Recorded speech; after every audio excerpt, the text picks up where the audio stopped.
On apprend auprès du Wall Street Journal aujourd'hui que le Mossad, le service des renseignements israélien, a convaincu le gouvernement, qui lui-même après a convaincu Donald Trump d'intervenir parce qu'il avait les possibilités, lui le Mossad, de provoquer un soulèvement en Iran, provoquant par exemple des émeutes ou d'autres actions de rébellion qui pourraient donc conduire à l'effondrement du régime iranien.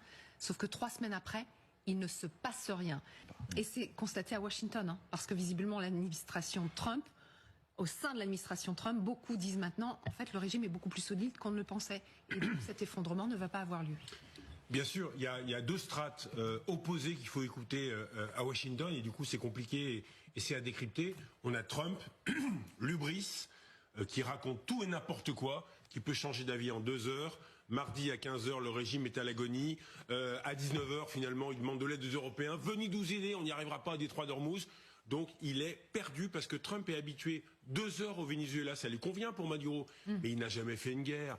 Une guerre, c'est, et vous le disiez, une guerre c'est un état-major qui a des buts de guerre, qui a une stratégie. Pour le coup, Israël là, alors que là, Trump il part dans tous les sens. Donc on a Trump qui fait cette déclaration.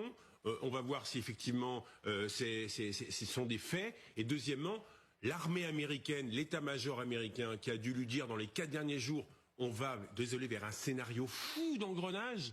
Et deuxièmement, une pression des pays du Golfe et des pays européens, mais surtout des pays du Golfe, qui disent on ne tiendra pas comme ça 1 mois.